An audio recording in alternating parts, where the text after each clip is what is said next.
Hello everyone. So this is my first video of ENT lectures on the topic of nose. I will discuss about one of the topic nasal granuloma, which is the very important as per as the university exams and even some MCQs pattern also. So now we are coming to the topic of the nasal granuloma. So what is the nasal granuloma? तो nasal granuloma होता क्या है? पहले तो ये क्या होता है? तो ये क्या होता है? ग्रैन्युलोमेटस टिश्यू होता है जो कि क्या कराता है? ये ग्रैन्युलोमा कैसे बनता है? तो ग्रैन्युलोमा बन होगा फ्रॉम द क्रॉनिक इन्फ्लामेशन. यहाँ पे कहीं पे भी क्रॉनिक इन्फ्लामेशन होगा तो क्रॉनिक इन्फ्लामेशन जो होगा फर्दर क्या बन जाएगा? ग्रैन्युलोमा. तो how will you classify the chronic inflammation? क्या क्या कंसिस्ट करता है? तो पहली बात आपने याद करना है कि हम कहाँ से स्टार्ट करते हैं. मैक्रोफेजेस से, जहाँ से सेल हमारा ख़राब होना स्टार्ट करता है फॉरेन बॉडी. ठीक है, तो क्या क्या आता है? एक तो हो गया हमारा मैक्रोफेजेस हो गया. ठीक है, दूसरा पॉइंट क्या हो जाता है? अब मैक्रोफेजेस हो गया, देन उसके बाद से एपिथेलॉइड सेल्स यानी मल्टीन्यूक्लियोटाइड जाइंट सेल. देन उसके बाद से क्या होता है? एपिथेलियल सेल्स का हमारा क्या हो जाता है? एपिथेलियल सेल्स का डिजेनरेशन हुआ. ठीक है, देन उसके बाद से क्या हुआ? मल्टीन्यूक्लियोटाइड जाइंट सेल्स का फॉर्मेशन हुआ, vasculitis and after that necrosis. तो आपको इन पांचों पॉइंट को याद रखना है. कैसे याद रखेंगे? तो पहला पॉइंट ऐसे याद कर लेंगे कि ग्रैन्युलोमा है ही क्या. तो ग्रैन्युलोमा जस्ट आपके माइंड में क्लिक होना चाहिए कि ग्रैन्युलोमा कुछ नहीं है, it is the arises from the chronic inflammation. ठीक है, या फिर क्या होता है? क्रॉनिक इन्फ्लामेशन का क्या है? क्रॉनिक इन्फ्लामेशन जो कि फर्दर किस में कन्वर्ट हो जाते हैं? तो आपका कन्वर्ट हो जाता है किस में? ग्रैन्युलोमा में. ठीक है, अब इसको हम कैसे, क्या क्या कंसिस्ट करता है ग्रैन्युलोमा? तो क्या क्या कंसिस्ट करता है? तो पहले हम आ जाएंगे मैक्रोफेजेस पे. ठीक है, सबसे छोटी चीज़ों से. देन मैक्रोफेजेस क्या करेंगे? तो एपिथेलियल सेल्स को ख़राब करना स्टार्ट करेंगे. तो क्या करेंगे? एपिथेलॉइड सेल्स फॉर्मेशन हो जाएगा. अब ये क्या करेगा? बहुत सारे क्या होगा? धीरे धीरे मल्टीन्यूक्लियोटाइड जाइंट सेल्स बनेंगे. अब ये क्या करेगा? वेस्कुलाइटिस कराएगा. वेस्कुलाइटिस यानी वेसल्स में जाएगा एंड देन उसके बाद से क्या हो जाएगा? नेक्रोसिस हो जाएगा. ठीक है, इतना आपको पॉइंट क्लियर हुआ. अब उसके बाद से हम पढ़ेंगे क्या? क्लासिफिकेशन. तो क्लासिफिकेशन में हमें क्या करना है?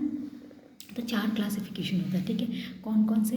तो एक तो हो जाता है बैक्टीरियल, दूसरा हो जाता है हमारा एक्वेटिक पैरासाइट्स हो गया, देन उसके बाद से फंगस हो गया, देन उसके बाद से आपका नॉन स्पेसिफिक हो गया. ठीक है, अब बैक्टीरिया. तो बैक्टीरिया से सबसे पहले आप याद करने ना, जो इन्फेक्शन हो जाता है वो क्या होता है? ट्यूबरक्लोसिस हो जाता है. ट्यूबरक्लोसिस हो गया तो ट्यूबरक्लोसिस और लेप्रोसी एक दूसरे से रिजेंबल है. देन उसके बाद से क्या हो जाता है? सिफिलिस हो जाता है. और एक हो गया हमारा क्या?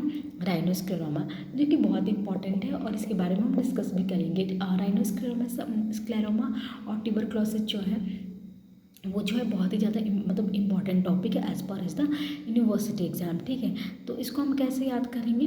तो हम इसको याद कर लेंगे RTLS. ठीक है, ठीक है, हो गया. अब उसके बाद से पैरासाइट्स. तो पैरासाइट्स हमें पैरासाइट्स हो गया.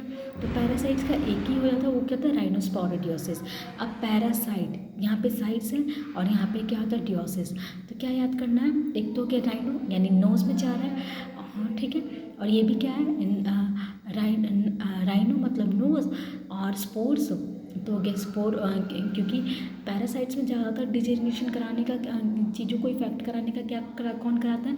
तो स्पोर्स कराते हैं. ठीक है, तो स्पोर फॉर्मेशन होता है. तो राइनोस्पोरोडियोसिस. ठीक है, ये भी हो गया.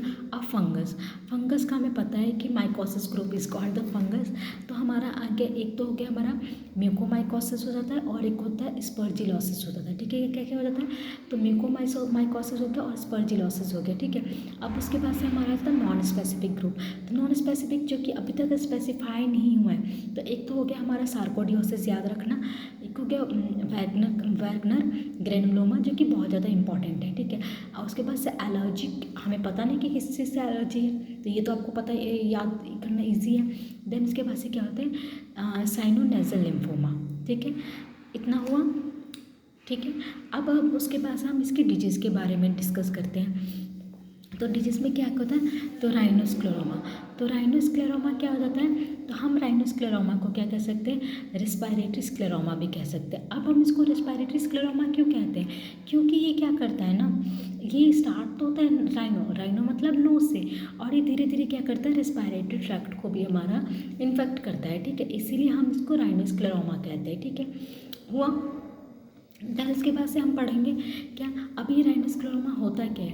तो ये क्या होता है, प्रोग्रेसिव ग्रैनुलोमेटस डिजीज़ है, जो कि किसकी वजह से होता है, तो ग्राम नेगेटिव क्लैप्सिला राइनोस्क्लेरोमेटोसिस, ठीक है, जिसको हम वॉन फ्रिस बैसिलस भी कहते हैं, ठीक है। अब ये डिजीज़ कहाँ से स्टार्ट होता है, तो ये स्टार्ट होता है हमारा नोज से, ठीक है।